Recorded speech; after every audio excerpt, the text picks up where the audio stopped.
أفضل أيام الدنيا العشر يعني عشر ذي الحج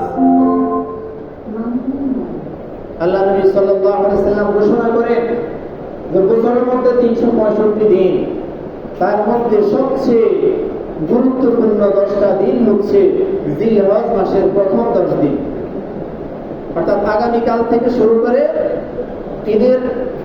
ঈদের দিন পর্যন্ত, অর্থাৎ ঈদের আগের দিন ধরা হয় মোট 9 দিন। 10 দিনের দিন তো ঈদে, যে আগামীকালকে থেকে ঈদের আগের দিন পর্যন্ত, অর্থাৎ এই 9 দিনকে 9 দিন এত গুরুত্বপূর্ণ। আল্লাহ নবী সাল্লাল্লাহু আলাইহি সাল্লাম বলেন বছরের মধ্যে এই 10 দিনের মতো এত ফজিলতপূর্ণ দিন আর নেই। হাদিস শরীফে আমরা এটা জানতে পারি। এই কারণে স্পেশালি এই 10 দিনের ফজিলত রয়েছে। এই 10 দিন ইবাদতের 10 দিন।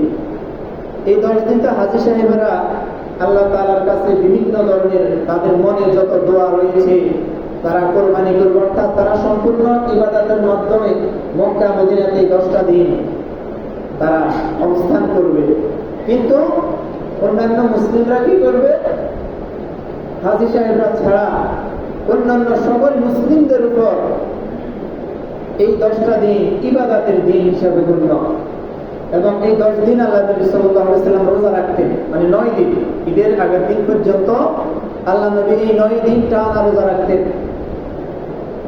এবং এই 9 দিন বেশি বেশি দান সদকা করতেন, বেশি বেশি তাসবিহ তাহলিল করতেন, জিকির আজকার করতেন, অর্থাৎ যত রকমের ইবাদত রয়েছে এই আগামীকালকে যে 1 তারিখ আসতেছে আমাদের মাঝে, এই 1 তারিখ থেকে একেবারে ঈদের সে আগের দিন পর্যন্ত এই 9 দিন আল্লাহ নবী সাল্লাল্লাহু আলাইহি সাল্লাম টানা রোজা রেখেছেন। এবং 10ম দিন তো ঈদ, আর ঈদের দিন রোজা রাখা হারাম। ওই দিন কোরবানির ঈদ, ওই দিন হাজী সাহেবরা কোরবানি করে এবং আমরা যারা হজ করে না তারাও কোরবানি করে সেই 10 নম্বর দিনে, অর্থাৎ ঈদুল আজহার দিনে। তাহলে আমাদের করণীয় কি? আমাদের করণীয় হচ্ছে আগামীকালকে থেকে যে আমল বাড়িয়ে দেওয়া, বেশি বেশি নফল নামাজ পড়া, বেশি দান সদকা করা, বেশি জিকির করা, এই ধরনের যত রকমের ইবাদত রয়েছে বেশি বেশি কোরআন তেলাওয়াত করা, আমলগুলো আগামীকালকে থেকে বাড়িয়ে দেওয়া।